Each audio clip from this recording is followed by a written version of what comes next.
everyone. I am Christy Venable, the CEO and founder of Smile Therapy Services. And we are a mental health and wellness agency providing mental health solutions for corporations and organizations to increase their wellness for their employees and help with their employee engagement, which in turn helps with retention. And so we really work to put in preventative mental health and wellness solutions. Hence our conversation today on stress awareness management. Really just having the conversations that need to be had as it relates to mental health and wellness. And so we have two amazing individuals that will be before you today. And I'm actually going to let them introduce themselves, and then we will get into our conversation.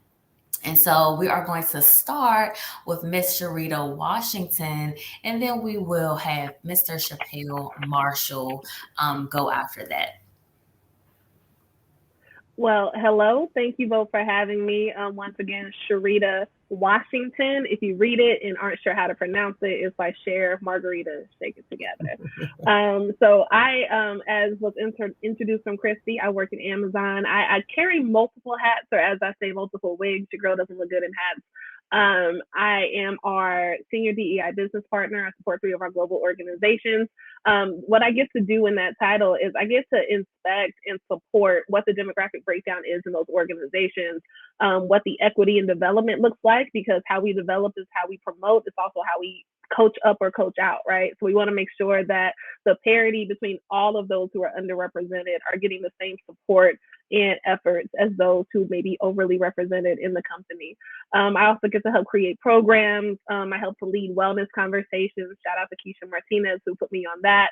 And I'm also one of our global presidents or co-presidents for our Global Black Employee Network. So God has positioned me to advocate for all the people that I've always wanted to be a voice for. So I don't take that for granted. And I'm really thankful to be in this space to share what I know and also learn from both of you.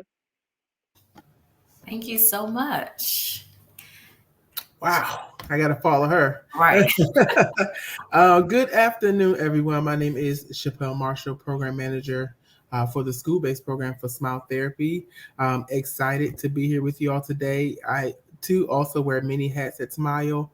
Among my program management role, I'm also a community-based therapist where I do see clients from our community side of the practice.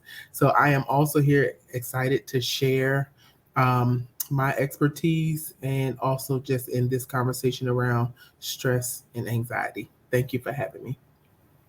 Thank you both. And so we are going to get right into our conversation with our first question. And so our first question is, what are some contributing factors to people having stress and anxiety in the workplace that you personally have noticed? So, what are some things that you have noticed that are going on inside of the workplace that may cause people to have some stress and anxiety? Whoever wants to start can jump on in. I'll go ahead. I'll get us kicked off. I think that there's multiple perspectives, as you said. Stress and anxiety at the workplace is a runoff from the stress and anxiety you have at home, right?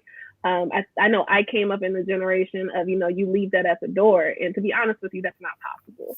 So I think that comes in with having boundaries. And if you don't have boundaries with yourself, with the people that you don't work with, it's going to be hard to put those in place with those who, from we'll say a levelist perspective, if your best friend doesn't have boundaries, how are you going to set them for your boss, right?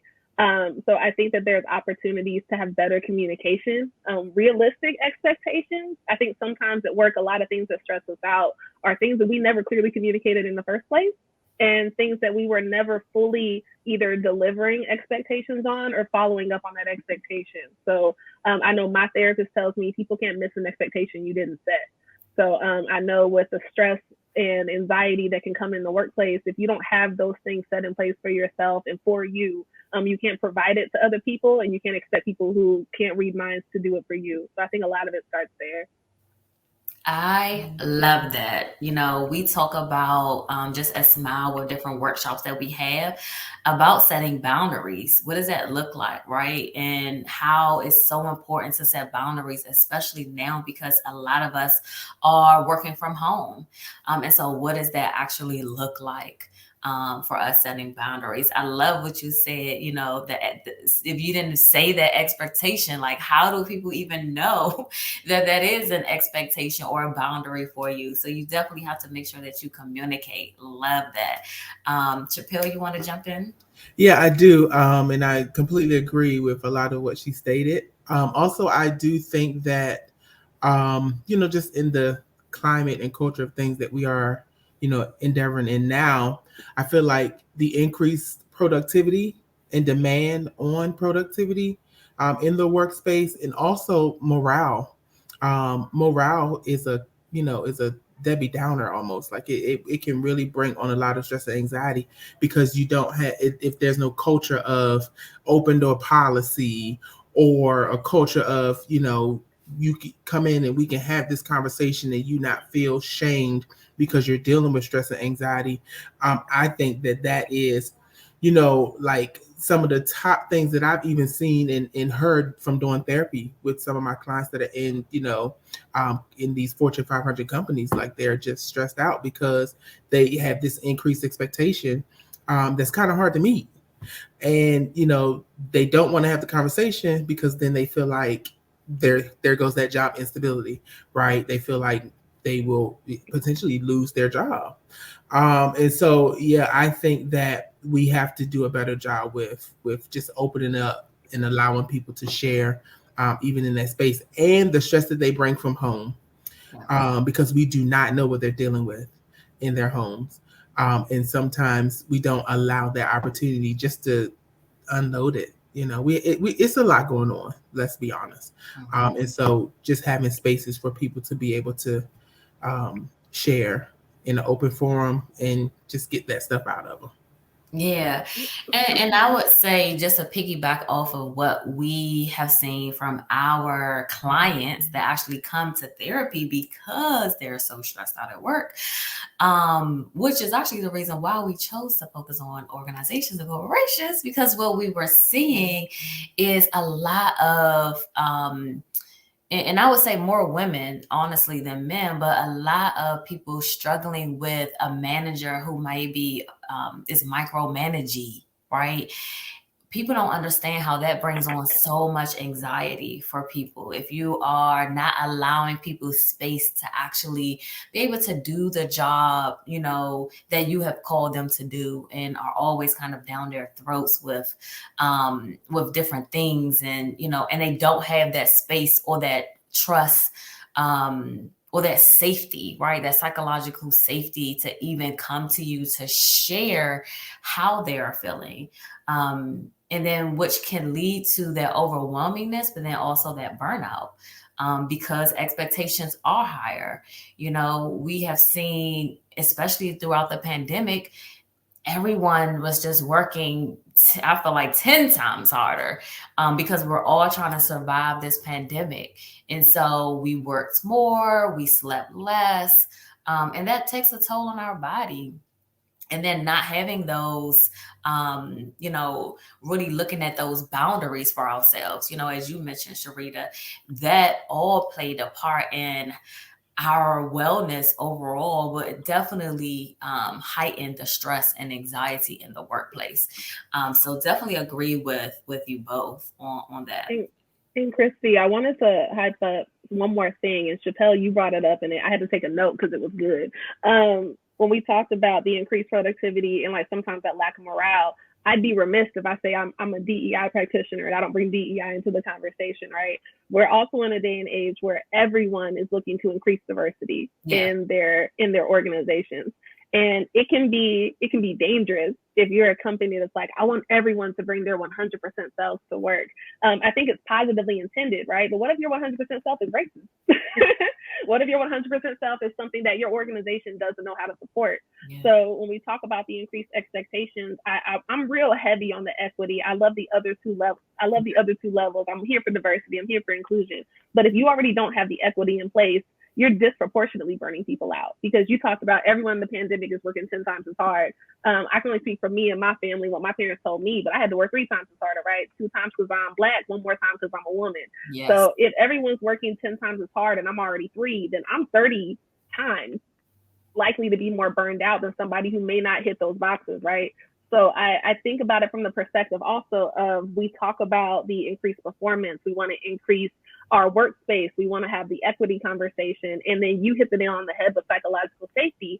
Are we taking care of everyone the same way? Because if I have a boss who doesn't understand me and they're holding me to a standard that they don't know what that looks like from me, I'm already set up to fail, and I can't fix or manage that stress or anxiety if my boss or whomever in my org or even my peers don't understand where I'm coming from or how to lead me. Yes. Wow. I mean, so important, right? Because let's not even bring let's bring it, but let's not even talk about the race piece. And like you said, if you are dealing with that whole, that equity piece that may not be included within your workplace. And so not only do you have to manage the high expectations and the workload, now you have this entirely other piece of managing that equity piece, or managing those microaggressions that we see in the workplace, right?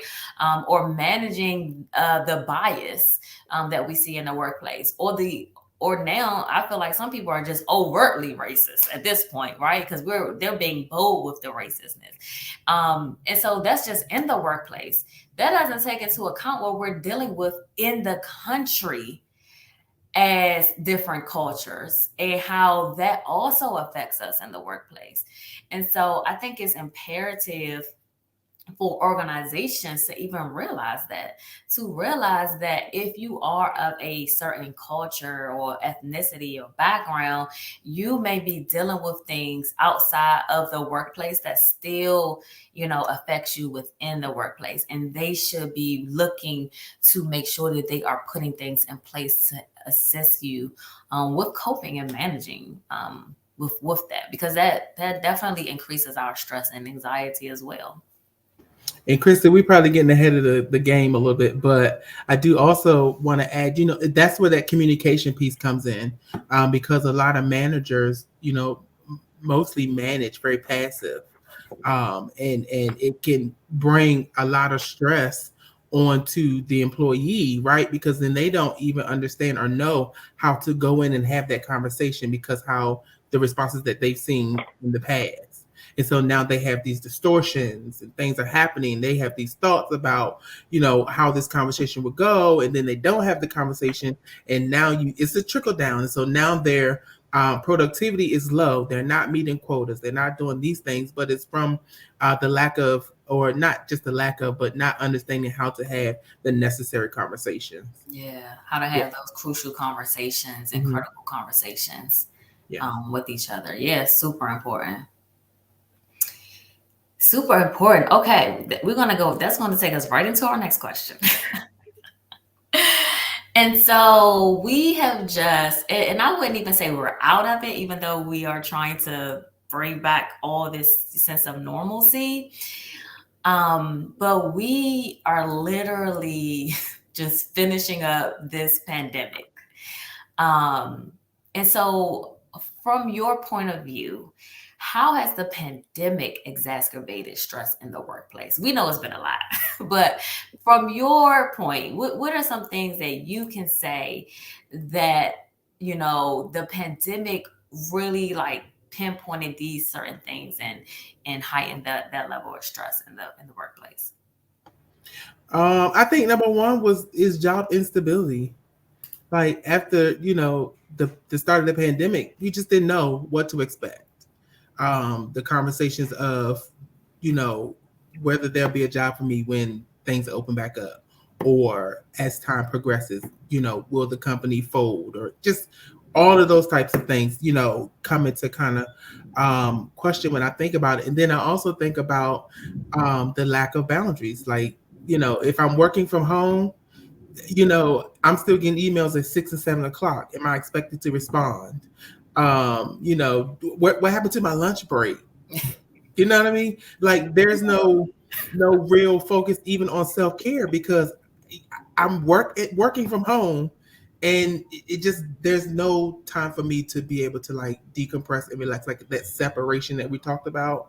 Like it's a very fine line now because I am working from home, and which for me I enjoy because it does allow a little bit of flexibility, but also there's pressure that's unspoken that now I'm kind of juggling in my head as to whether it's 10 after 5. I just got an email. Should I respond now or should I wait till 8 a.m.? So.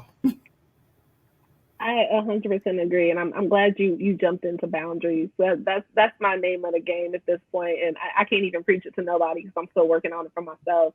But I know with the pandemic, something I thought about when this question was stated is it adjusted our normalcy, like you said. And to be fair, if you didn't know what healthy normal was before, you basically magnified whatever your normalcy was because there was no distraction. And then we filled our spaces with more things to distract ourselves with because nobody was going out, nobody's really kicking it. There was no Netflix and chill. Like you sitting at home multiplying whatever, and I'll just be frank, whatever toxicity you did by yourself for like that 2 hours that you had nothing else to do, now you got all day to increase that. And it's inversely too. Whatever positive habits you had, you got to make them stronger. But it was almost like a stress test, no pun intended. But whatever you leaned on before the pandemic, you really leaned on it then. And I think about the workplace version of that. I think from an ability standpoint, people learn differently. People engage differently. People show their strengths, obviously, in different ways. And when you're in the height of where you got to be 6 feet away from someone, you got to have a mask on, you're now communicating virtually. And I don't just mean on time. You're sending more emails. You're sending more direct messages. A lot of things were left to interpretation during the pandemic. You could have had an amazing boss, but because you had a bad day or you didn't leave that stuff at the door, you're reading your boss's messages with a tone that may not have been the intention. And now you're carrying this with you during the entire pandemic. You're increasing whatever your insecurities or whatever your strengths are will really magnified. And once again, if you don't have those coping mechanisms, or if you are a person that needs your friends in person, needs to be taught something, sit down with me and walk me through it, you are almost stripped of the things that you could healthily lean on. So I really think that the pandemic kind of put us in a position of, if you were good, you probably got better. But if you weren't, like, I hope you found faith, because what are you going to do if there's no one like monitoring or supporting you in the way that you truly need it? And that's not necessarily someone's fault. We were really stripped of a lot of things that could have been healthy that we didn't have access to anymore. Yeah. I mean, such good points. Some people thrive off of being in vicinity and, with each other. And so for those people who are more of the outgoing and who needed that, that communication with other people, and not just communicating, but like being in their presence. For those who needed that, they struggled. Right? They struggled during the pandemic. And then how do you keep everyone engaged if everyone is so siloed? That was another piece of loneliness, right? Shut up. People were so lonely, because it's like, yeah, you might get on the Teams or the, Zoom, but then it's like, but I'm here by myself. And I feel like that also caused people stress. Because they were so alone in some sense, and wasn't able to really have that camaraderie that they may have been used to. And I was the opposite. Sis, I'll be honest with you. I'm an introvert, and I didn't realize how much introverts. This was amazing. But then, as an introvert during the pandemic, because everyone was thinking to the same level of what you just brought out, is how do we increase the engagement when we're not around each other? I didn't want to be engaged. I don't want to do the virtual happy hours. I don't want to play bingo. I enjoyed that somebody couldn't hover around my desk and ask me 5,000 questions. I thrived, not because of the unfortunate situation, but because legally you had to leave me alone. You got to be 6 feet plus away from me. I didn't realize that quarantine was my lifestyle. And so when I thrived and I excelled, and I really got to show how great I was autonomously in the pandemic, because you couldn't micromanage me the way you could in 2019, 2018. So, it was that the best of both worlds, or rob Peter to pay Paul, because if you're an extrovert, you almost try to force other people to miss what you were missing, and we didn't want it in the first place. Exactly. And I was going to say that. I was going to say this was great for some people, and then it was not great for other people.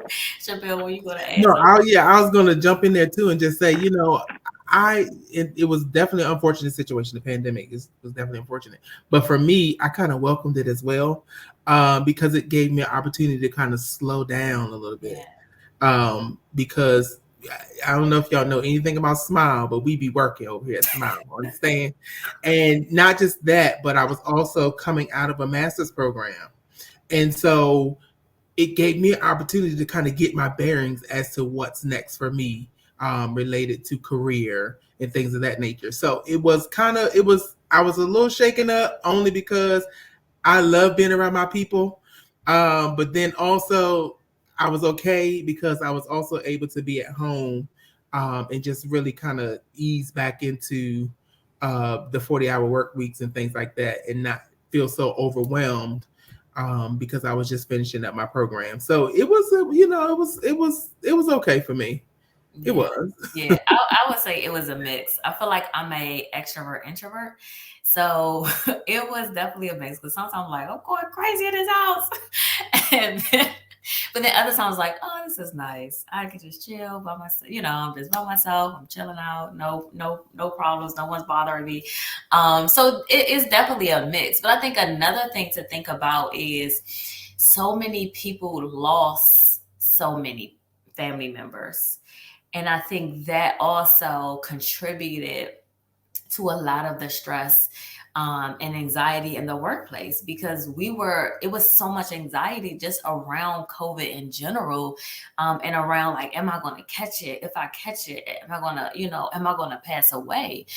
Because so many people were passing away. And so I think that piece of it was a major contributor to stress. And then you're dealing with the loss, and you are trying to you're trying to literally manage your grief and work. Right. And then it's like, well, how do bereavement days work at some of these companies? Some people you don't even get to have a day off for, because they don't consider them, your main people in a sense, right? Your direct family, which I think is kind of crazy, because if you lose someone, whether they were your mother or whether they were your cousin, if you had a really close relationship, that affects you, can affect you in the same capacity. So that was a huge piece, during the pandemic. So much grief and loss. We definitely saw that, from our end, and just trying to be there to support organizations, employees, through that. But it was tough. It was tough for us, because it's like we were supporting, but then some of us were managing losing people our own selves. And so I think that also, really kind of exacerbated that stress and anxiety, in the workplace as well. And then I just want to, read something. It's a statistic. So the Gallup State of the Global Workplace 2022 report, it actually reported that, the workers surveyed, out of the workers surveyed, 60% of the workers surveyed reported feeling emotionally detached while at work, and 19% consistently felt miserable, at work. And so they talk about how these numbers have increased drastically since before the pandemic, and how people are just literally dealing with so much more emotionally at work, and how we really have to make sure that we are putting emphasis and priority on wellness at work. So it was a really good, article to read. So I just wanted to kind of point that statistic out there, for people to know and understand. And so then we're going to go to, well, how do you manage your own stress? and anxiety in the workplace? You know, when you are stressed out or when you're having some anxiety, how do you all manage that? I actually I had to look at myself in the mirror. Like I said, I had plenty of time to think about me. And I had to realize, what did I learn and what did I need to get through stress? And you're talking to somebody who has two parents who retired military, right? I'm still yes, ma'am, yes, sir. Doesn't matter how old you are, I still do it. And there's things that I think generationally that I was taught how to deal with stress that doesn't actually work and probably never did. So I had to learn that it's okay to say, hey, I'm not good today. I had to realize that my PTO and my vacation are parts of my benefit. That's things that I get, that's pay on top of my pay. I shouldn't just wait till I got some extravagant vacation and step away from work. And doing a half a day is okay. I had to give myself permission to like really set boundaries with myself. Because I'm a person, I had to call some friends today and say, hey, I shut down when I'm stressed out. So I'm telling you now, I'm about to get a little stressed. So keep your eyes on your girl. That was also the year that a lot of things happened. You know, the pandemic wasn't by itself. You know, our work situations aren't by themselves. I lost my grannies. My mom was sick. My daughter's dad was in the hospital. It was like, okay, Jesus, can you chill for a second? And I had to like really, for the first time, go see professional help, which honestly in my family would have been like a sign of weakness. And I figured, you know what, if this is what weakness looks like without help, I'm gonna go ahead and take the L, because I don't know how to do this by myself. And I think especially as a Black woman, we get credit for being resilient. Yep. And I looked up the word resilient. I shouted out my girl Keisha earlier. We had a whole conversation that resilience is not a compliment. Yes. I don't want to be praised for not breaking. I want you to acknowledge that something above me should not be happening, and I should not be praised for surviving. Yeah. And I had to sit back and realize, like, hey, I need a therapist who looks like me. I need somebody who tells me that they put on cocoa butter in the morning and knows that's all you need. And then I need someone who understands that I know why you're doing this. And yeah, it's your ownership. You have the decision to change it. But culturally speaking, I know where this came from. You don't have to put the words in to explain it to me. I think about how much money therapy costs. And I wonder if, like, per hour, can some of us get a refund? We have to culturally explain what we're going through before somebody can help me get through it. So I really had to sit with myself and really, I had to realize I can't do it by myself. So I think that was my first step, and that's the step that I'm still working through. But the pandemic and the workplace and all those things, that's how I had to figure it out for me, because I can't lean on me. I don't want to be resilient no more. I want to be soft one day. I mean, all the points. Just drop the mic. Everything you said, every single piece, and it's a work in progress. You know, we have to continue to be a work in progress, and not everything works for everyone. And so you have to figure out what works best for yourself. Because how I may, alleviate stress may be different for how Chappelle alleviates stress. You know, and it may not work for him. And so it has to be individualized and personalized to ourselves so we can figure out what is best for us. I'm so glad you brought up the therapy piece. It's so important, especially in our culture, for us to understand that it's okay to not be okay, and to say that out loud, but also to go seek help. And we really try to do a good job of just educating people around it's okay to seek out therapy. It's okay to try to find a therapist. And it's important, like you said, it was important for you to see someone that looks like you. And this is why Smile matters, right? Because we know it's so many people out there who look like us, who want to see us when they're doing therapy. Because it just really makes a world of a difference. And we truly understand that, and it is what it is. People can say what they want, but some people, that is very important to them, to be able to work with someone who looks like them and understand their lived experiences. So I am definitely in total agreement with everything. And Chappelle, you want to jump in? Listen, we can actually move on to the next question because she's like, no. But I will add, well, I first and foremost, I am. I don't know if this is appropriate to say on this live, but I'm gonna say it. I am a man of prayer, That's right. and first and foremost, I take everything to the Lord in prayer. I'm not. I'm going to be honest with you. The way that I settle myself is in my devotion. That's number one. But more practically, on my job, I have boundaries, and I'm very proud of my boundaries. I will say no.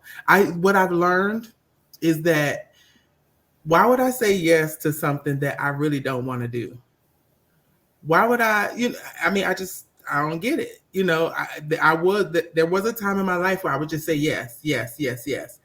However, I don't have to do that if it doesn't, it could align with the company, but I'm pretty sure somebody else can do it if it's not my thing, right? Hold on, what's your favorite saying? Get somebody else to do it. And I mean it in the most respectful way.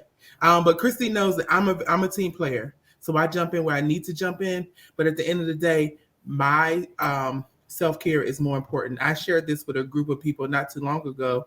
Guess what? If you pass and go on, that company is still going to thrive. Yeah. If you fall out and get sick, that company is going to move on. And so why put yourself in a position where you are tired, you're not feeling well, you're stressed out, you're anxious about all of these things, when you can create a space and have the conversation. The thing that I enjoy the most is that we have an open door policy. And so I can go to Christy and say, hey, I get it. And maybe you can help me work through it. But right now I'm not feeling that. And there have been times where Christy would say, I understand, but then there are also times where as a leader, she'll also say, but I know what you're capable of. So it's that kind of balance. And generally, I'm a very positive person. And so I don't, I try not to get like mixed into, all of the nuances of like all that other stuff. I just really don't. I've had my share of stress and anxiety, coming into the pandemic in 2018 when I lost my mother. I felt like that was like one of my seasons of like high stress and anxiety, but I got a therapist. I went through grief counseling. I had necessary conversations with family members so that they have this understanding that get somebody else to do it, because it's not going to be me, And so I feel like that at this stage in the game, my boundaries are everything. And I pat myself on the back for them. 100%. Yeah. Well, first of all, thank you, people. We have our people in the comments. I'm just highlighting a couple. Thank you, Jacqueline. She said this is good. I hope so, because it's a real conversation, because we all are dealing with so much. We really want to have real conversations about what that looks like, but then how, what the things that you can do to really manage those different things. And so, I definitely agree. And Chappelle, I definitely wanted you to, share some of the things that you do also from that male's perspective, because I think that males have a very difficult time implementing self-care, right? And really taking that seriously, taking their wellness and their health seriously. And so, for you to share that, yeah, I went to go get me. I'll share. It's no shame in my game. What I do is like you said, Sharita, I'm gonna take a day off. You understand what I'm saying? I'm gonna use the mental health days. I'm gonna use my PTO because it's mine. It belongs to me. I work for it. But I engaged in therapy. I started working out. You can't tell by this screen, but I lost 50 pounds. Yes. Well, it's probably a little bit more than that now, but exercising, eating right, sleeping, and I communicate with the people around me, my support system. I've been married 8 years, and through that time, I've been able to like share with my wife, like, all right, like you were saying, Sharita, I'll tell her, listen, it's September. It might get a little shaky. You don't have to give me much. Just pat me on my back, or just, do something. But at the end of the day, I utilize my supports. I take trips with my friends, but more importantly, if therapy is like number one, and I hold that really dear to my heart because it gives me the space to share with the unbiased person that can really help me deal with and cope with the things that I feel like I need, the most assistance with at the time. Yeah, most definitely. Yes. And, and I think just for us, we are just at Smile, we're just really big on, we're therapists. So we are big on self-care in general, right? And so we just try to put different things in place for our therapists, give extra days off. My people know me. If I'm not feeling it, we all not feeling it. So Smile is closed today. They might get a message. I'm like, all right, y'all, we tired. Look, I'm tired. Y'all tired. We off Friday. Shut them down. That's what we're doing. And I feel like just as an organization, you have to be able to even read the room and feel the temperature. We do very heavy work, and that's a lot, on us mentally, socially, emotionally. So I always want to make sure that we are putting things in place to help with their self-care, whether we're doing some yoga, or whether I'm bringing a massage therapist in, we're getting some massages, we're having a wellness day. We actually have extra mental health days. For us, it's just fitting to have extra mental health days because we need a mental health day at times. And it's understanding that and then putting that in place. I think it's just super important for me as an employer to make sure that I am always thinking about how to support the wellness of my staff, just because it's so important to us as an organization. But I would say personally, what I do as it relates to try to minimize stress is I try to have the days where I just don't have to think about anything, right? I have those lazy days, I guess, as I would say, and will just literally watch TV all day where I don't have to think, I don't have to use my brain power. Sometimes I don't even get up to do anything, but maybe use the bathroom because it's, I'm like, I may be that exhausted. And I, like you said, Sharita, I have to get better with being able to actually feel okay with doing that, because I am the type of person that feels like, I should be doing something, I should be doing this. Oh, I wanted to do this. But it's like, no, it's okay. You don't have to do anything. You did enough during the week. You can have a Saturday where you can do nothing. You may not want to go out. Sometimes you just want to be by yourself. You just want to watch TV all day or listen to music just so you can decompress. And it's so important, and I just really want to share with everyone that it's okay to have those days when you may feel like it's a lazy day, but it's a self-care day. And you need those days to survive. Really, really do. Especially when we work at home, because I'll tell you something. I'm a first-time homeowner, right?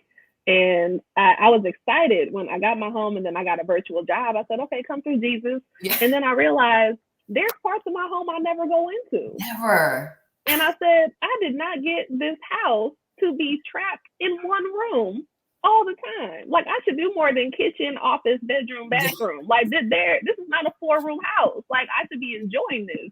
And there's days where even working from home, it's a laptop, y'all. It moves. I will go into another part of my house and take a meeting. I will let this space air out and I will be good to go. I got a basement. I finished it. Let me go down there and spread some of this love around. There's days where I think that even working from home, and I know those of us who do, we proud of our offices, right? Yeah. But y'all, you can take meetings from other parts of your house. Yes. You don't want to have imposter syndrome in a place that you own.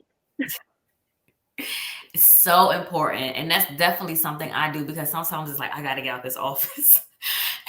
I'm going on a covered porch, or I'm just going to the living room, and like you said, you have a whole basement and I barely go down there. So I'm just like, okay, let me just go sit on the couch in the basement, and talk or have this meeting. So you are right. It's like you have a laptop, you can go anywhere in your house. So make sure you're utilizing that. I just want to highlight a comment. And it says, Jacqueline says, it would be nice if more organizations offer at least 2 mental health days a quarter. That actually is a good idea. I think it should be normalized in the work culture. Jacqueline, we definitely agree with you. Or at least have mental health days at all.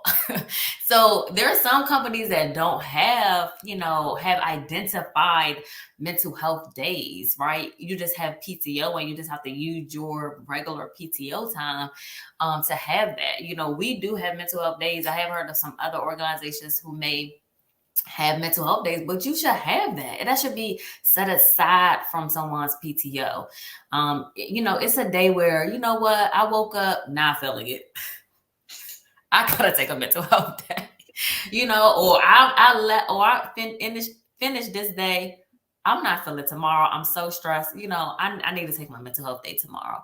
And so and them to have the flexibility to be able to do that. So I totally agree, Jacqueline. I think it should be the norm at every organization that we include mental health days. Totally agree. Okay, next question. We're moving right along. How would you support someone at work who's dealing with stress? Maybe a colleague, or one of your direct support. So whether you supervise or manage, if you have a direct report, how would you support them? Honestly, I when I was a people leader, I don't have a team anymore, but when I was, I honestly tried to start before there was a breakdown. So the first time I meet with someone, or as I continuously meet, hey, what does good support look like for you? How do I hit the mark? Because support's the same as a love language. How I want to be supported may not be how you want to be supported. I can make it worse for you trying to treat you like me. So I think that a lot of that is having the conversation before, like you get an oil change before the car breaks down. Hopefully you don't want to wait until everything doesn't work to find out I could have fixed this a while ago by just having routine maintenance, right? So when I was a people leader, and even in the orgs that I do support, a lot of that is making sure that they know before there's a problem, I'm there for you. I ask ahead of time, if you have a bad day and I still need something from you, how do I have that conversation? Because I don't want to be the trigger on top of your trigger. I know the things that I bring to work. I know the things that are on my back, whether I'm working from home or at a site. And I know that sometimes we're walking, we're ticking. And I want to make sure that even on your worst day, I'm not the person who made it worse. And so I think it starts with not how do I support you while you stress, but how do I make sure that I'm not part of the stress in the first place? And I think in the middle of it, I think that a lot of things that get missed is honestly, emotional intelligence is a must, and everybody doesn't have that. And having the conversation to validate someone and support them versus making them justify why they feel how they feel. If somebody knew what was wrong, they would probably fix it themselves. So for me, it's making sure that somebody feels seen, feels heard, feels validated. Even if I don't agree with why you're upset, I don't get to decide that you don't feel right. And I think that having that container for people, especially as a people leader, works, because if you didn't trust me before you were having a breakdown, you're not going to trust me in the middle of it. If I don't seem genuine before I reach out to you when your mother passes away or your grandma's in the hospital, you're not going to trust me with your emotions. You're going to be more guarded than you were before. And I still got a job I need you to do. So I don't want to be that person to press that red button one day and then we got to have a whole other conversation. Something I learned that I was able to teach in one of our leadership conversations is never say at least. If someone gives you something they going through, well, at least you still got, that other thing is worse. I'm not going to compare my fire to your fire. I'm not going to say focus on something else. I'm not going to make it seem like, well, at least you still got X, Y, and Z. I love the scripture that we rejoice with those who rejoice and we mourn with those who are mourning. I'm not going to force you to feel better. So I think that a lot of that as people leaders is sometimes we forget that, yeah, I still got a job you do, but you're an adult. You got a job. People organically as kids know how to link with other people. And as adults, we push that away. So I think at work, it makes sense to like lay down the comfort, lay down the mat before people are jumping head first into stuff, because I want you to know I had your back beforehand, not in the middle. And now I got to try to earn your trust while you're going through some stuff. And then I'm frustrated because you don't trust me. Then it comes narcissism from me. So that's some of the things that I kind of try to set down and teach other people, because we're people working with people. Like, I don't care at the end of the day if I can make it better. I don't want to make it worse. I mean, a word, okay? And that emotional intelligence piece is so important, right? And that's why we do leadership training with an emotional intelligence focus. You have to have those relationships prior, right, to things. You have to build those relationships when you are a leader, so you can already know when something is going on with one of your direct reports, right? You know that something is different. This is not how they are. Something seems a little off. Let me check in with them to see, you know, what's going on. How can I support you? It's so important to be, thank you, Jacqueline, because you just put in the chat, to be proactive instead of reactive, right? And that's why it's important to already include some wellness pieces. So when someone is going through something, they already know that you care about wellness.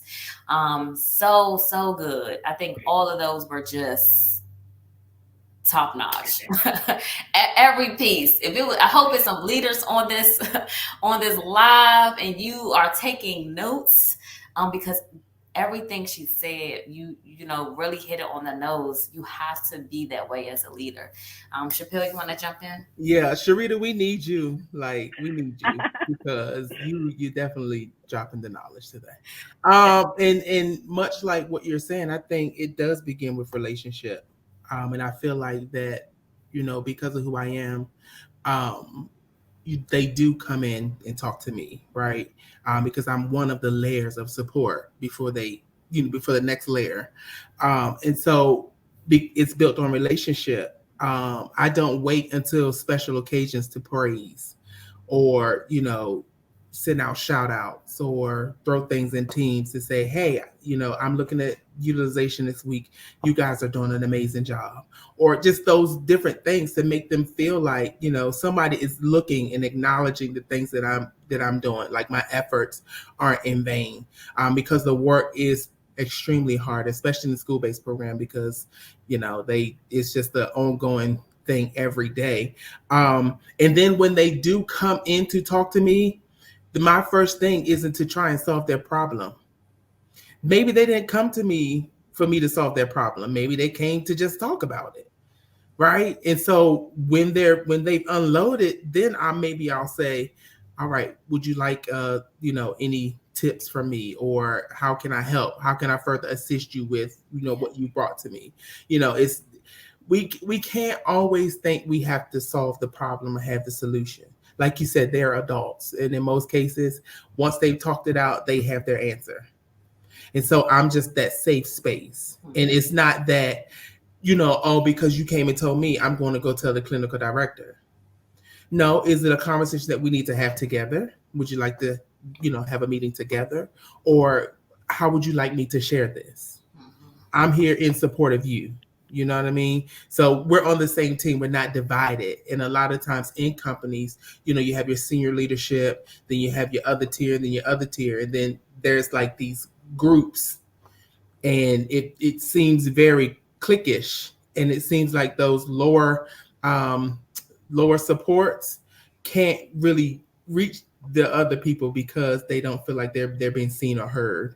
Yeah. And so I really do my best to hear those that, I speak with, the therapist in specific, and just allow them that space and opportunity to share out or get out anything that they may be dealing with at the time. Yeah, definitely. Sharita, you wanted to add something? Yeah, you inspired me, Chappelle, so I'm going to throw this out there. I'm the leader who tells on myself. I am not the person who, I'm going to steal a phrase from one of my colleagues. Like, it's not my ministry to lead through something I really don't want you to do. And I'll share something a little intimate. One time I was at work, I had this really bad feeling in the pit of my stomach. I went and checked on my dad, and he was like, that was the evening that he passed. And I could not figure out how to work through it. So I went back to work the next day. And I kept going back to work. And then I had to lead a meeting, and I ran like 5 minutes late from the meeting because I had like a breakdown in the bathroom. So I hopped on and I got on camera and I said, I want y'all to know I never want you to do what I'm doing right now. I don't know how to work through this. Y'all know what's going on. I'm going to be completely vulnerable. I got on camera. My face was red. I said, we are all going through things right now. And I want you to know that I don't expect you to do what I'm doing right now. This is not healthy. So I want you to know, like, this isn't a do as I say, not as I do. This is me telling you as a leader that I don't know how to work through what happened. I am dealing with this the best I can. And what makes me feel better is helping people when I don't know how to control what's happening with me. So me showing up to this meeting is how I'm coping. I do not want y'all to think that my expectation of you is to go through hell and come back and deliver. That's not what I want you to do. And I think often I sit in and I support talent reviews, right? Like I have global organizations. And the one thing I shout out is we're not going to promote someone based off of a burnout culture. This person works 24/7 and they turn it around. I'm not going to give you the green light to give somebody more stress if you think that the way that they're already working is good, but we know it's unhealthy. So I think that it's important to call yourself out if you know you're doing something that people shouldn't do. And also to make sure that we lay down some kind of blueprint, talk about those EAP programs, talk about the things that it's part of their benefits package. Make sure that your people understand that you don't have the answers, but it's part of what we're paying for them to be supported with to get it somewhere. Yeah, wow. I love that. I love that. Yes. I love that. I love that vulnerability, right? And I love the fact that it's not. No, it's not. My stuff is bigger than your stuff. It's we're in this together. Yes. Right. And even if I don't have the answers, let's figure it out together. Yeah. Right. Let's figure out what we can do so that we all can come through this. And that is, essential. That is what it is. And having empathy, all of those things, right? Just to really help them to feel secure. We talked about it early on, secure and safe in a space where they are being challenged with what's going on in the work environment. So I love that. That's like my heart right there, the vulnerability piece. Yes. Being open and honest about where you are. Love it. And Jacqueline said she almost sent you an offering. Okay, we about to pass the offering plate. We about to pass the offering plate. I feel like we taking up a church today. Okay, dropping knowledge and facts, everything. Thank you guys so much. So we are dwindling down on time. We have our last question that we are going to go into, and actually is a perfect segue because you just started talking about benefits. And so what are the different interventions that companies can do to support their employees in managing their stress and anxiety? What do you think are some things that organizations can do? Maybe even additional things that they can put in place. I'll lead in so Sharita can drop the mic at the end for us. Well, shameless plug, but one thing that I just know every company can do is hire Smile. Like, get us in there. Let us work with your teams. Come on, we got you. We're gonna get you together. I promise. But other than that, you know what I have been thinking about recently? And money is good, right? Everybody want money.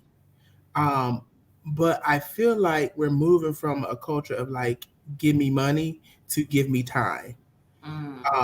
Give me space to relax. Give me those mental health days. Give me the extra PTO.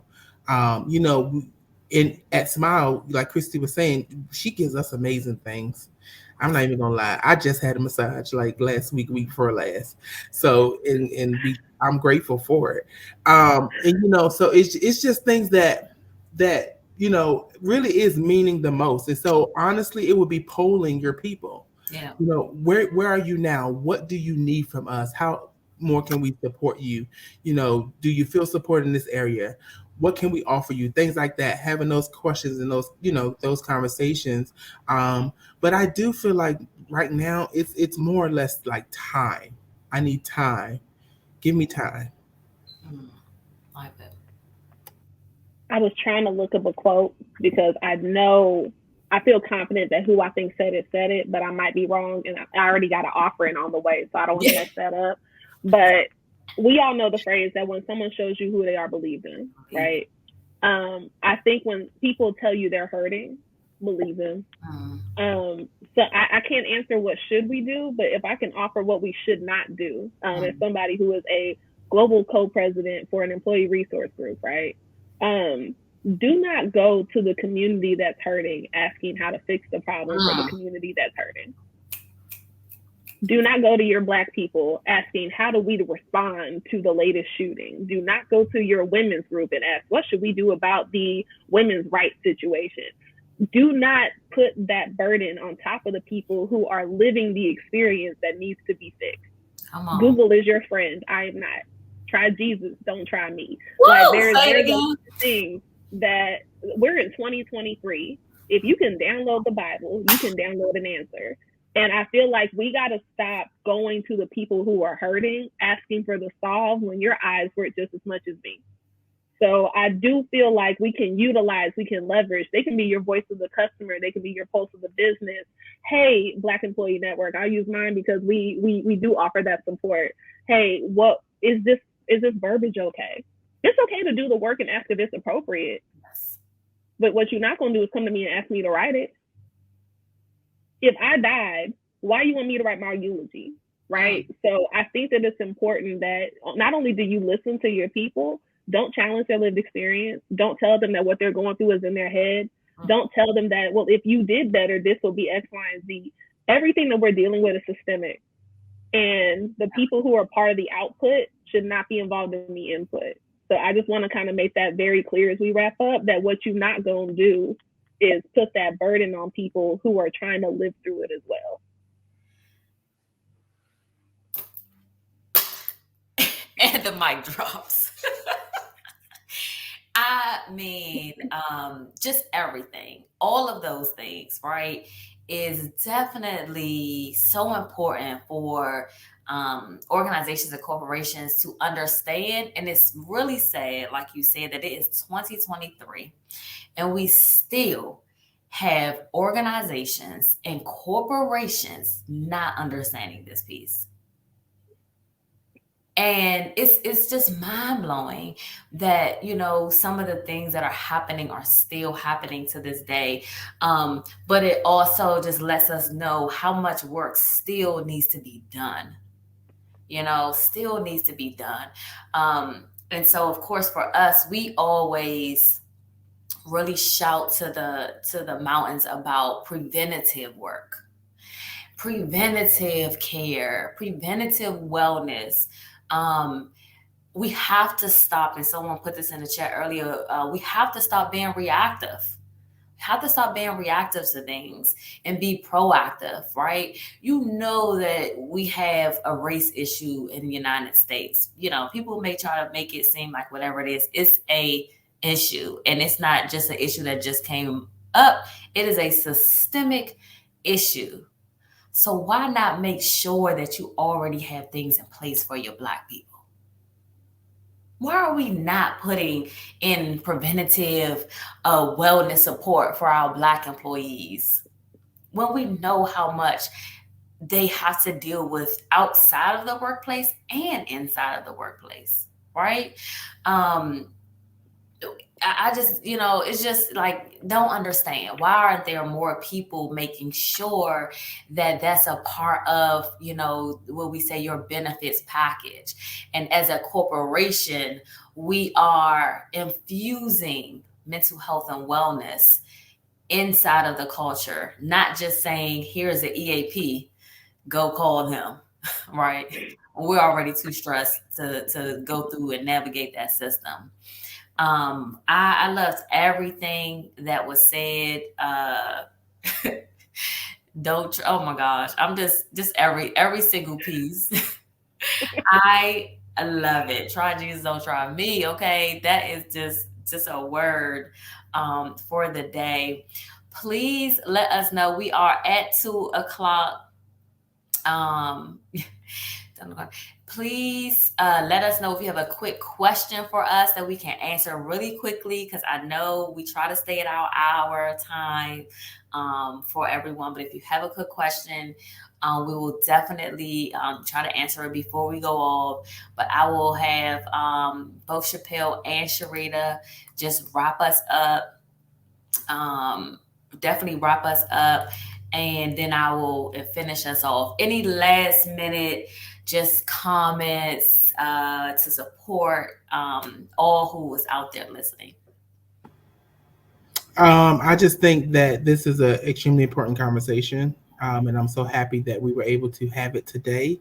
And I think that with most things, this is just still scratching the surface. And so it's something that needs to be ongoing, in how we communicate to our staff, how we communicate to our upper level management, and so forth and so on. So thank you for having me and allowing me to share in this space with such amazing people.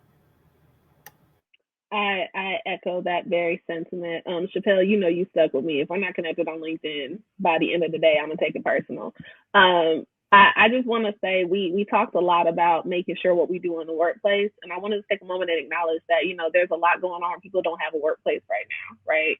So I do want to say, for anybody who has been, relieved of your role, right? Take this time to figure out, when you get that next job, because it's coming, who do you want to be when you show up at that next spot? What are some boundaries you wish you would have drawn before? What are some things that you wish you would have done for yourself? You need to be your biggest advocate. So make sure that you take this time to really look in the mirror, challenge yourself, restore yourself, and make sure that before we talk about going into other conversations about other workplaces, make sure that you took care of you before you try to take care of other people. Because like we said, that project that you were stressed about, that now you're not employed to do, that project still got done. So make sure that we have that conversation with ourselves before we hold anybody else accountable to doing something we're not even doing personally. Yes, thank you so much. I don't know what just happened, but I just flicked off and I'm back. I was like, oh no. Okay, hold on. I see a quick question. Jacqueline says, how should an employee address a supervisor that believes in the burnout culture for promotion when it's implied but not expressed? I think that's a very good question. And I'm going to jump in real quick and I'm going to let you guys share. I'm going to say, boundaries are so important, and you expressing and explaining your boundaries to your supervisor can really assist with that. That is my first thought on that. You guys want to chime in? What do you think? Documentation is your best friend. Implied but not impressed is also subjective. Yes. So if you draw them boundaries, don't just draw them spiritually, figment of your imagination. Make sure you write that down. Yes. We met on April 20, whatever today is, 2023, and I let you know that this is what's on my plate and this is what I need off my plate. And then going forward, it's still more things pushed on you and nothing's taken off. At some point, we do need to address the supervisor burnout culture, but we also got to take the ownership that we're allowing ourselves to be burned out sometimes. So it's not a 50-50. You're still reporting to someone. So that scale is always going to be split. But make sure that you're documenting so that when it does get to that point to address, it's not you relying on memory or recall. Yeah. It's, we talked about this and I expressed this, because I think what gets missed in the workplace is the direct having an expectation of their leader. It's a two-way street. So don't give all your power to somebody just because you report to them, because that's something that you could be taking back for yourself. Good point. Wow. Yeah. And I agree with both of those things. And one of the other things that I'm thinking about is how we have this. I want to say perception, but it's almost like I didn't have the conversation. This is what I'm feeling, but I never had the conversation. And so you have to first start with having a conversation, because maybe it's a misunderstanding. Maybe it's not a burnt out culture. Maybe there's just a misunderstanding on job description. I'll give you just a real small story. When we first started with Smile, it was like 3 or 4 of us. So we were doing everything. When I talk about everything, I mean everything. And when we started growing and hiring, I had this thing in my mind that Chrissy still wanted me to do everything, but that wasn't the truth. Now it's time to hone in on what my job description is. Now it's time to hone in what my duties are, and everything else, give it to somebody else. That literally is me saying, get somebody else to do it, because that doesn't belong to me. And so have the conversation, document, yes, because it's definitely going to help you in the long run. Because if you have an HR and he or she tries to go to HR, at least you have what you need and what's necessary to have those conversations with the higher ups. Yeah. And I'll echo real quick on that. I'm sorry. I'm the reason we went over, y'all. Y'all just DM me. It's not their fault. Stop asking for stuff you can't handle. I want to throw that out there. That may not even be the question, Jacqueline. That probably didn't even apply to you, but I gotta say it out loud. There's 4 global presidents in the Black Employee Network. I'm the only woman. And something that I really, really appreciate about the 3 Black men who are my peers is they make sure that I don't assume everything because I feel like I should be the one to get it done. I'll get phone calls where Paul will say, Queen, Black woman, let us do this one. Or, hey, Sharita, that I was sat down before we started. Sharita's not going to be the person to take all the notes because we don't want you to feel like that's a gender specific role. We want to rotate this. So making sure that, I know for me, my gift and my curse is I like to get things done. If you want a job done right, you do it yourself, right? Sometimes you got to, like you said, Chappelle, beginning of the show, somebody else can get this done. Sometimes me doing it myself is robbing somebody of development. So I do want to say address it, but also own that sometimes we do it to ourselves and we don't realize it. And somebody, once again, can't hit an expectation you didn't say. Yes, definitely. Shout out to Paul Adamson for the support. Thank you so much. I mean, I'm sure that this was very helpful to so many people. We truly appreciate you both being on here, sharing your knowledge, providing this support. For all of you who are in the audience, if you are in need of any wellness, right, that preventative mental health and wellness, reach out to me. Make sure you look up Smile Therapy Services on LinkedIn. If you need some leadership development, it sounds like we're going to be partnering with Sharita to do some leadership development, especially focused on the DEI. Contact us. Make sure you connect with each one of us on LinkedIn, so you can follow us, follow our work, reach out to us if you need any additional support for your team, for your organization. We are definitely here to support. Mental Health Awareness Month is next month. If you have not put things in place for your team, I would say shame on you, but I'm going to say go ahead and just reach out to us so we can help you put something in place immediately, as next week is May. So I look forward to seeing you guys in my inbox, asking for workshops, for wellness workshops, or mental health. Definitely just connect with us, follow us, as we just continue to share education around the importance of putting mental health and wellness inside of your workplace. Thank you all so much. And we will see you again next month during Mental Health Awareness. So bye. See you later. Have a good one. Thank you. One.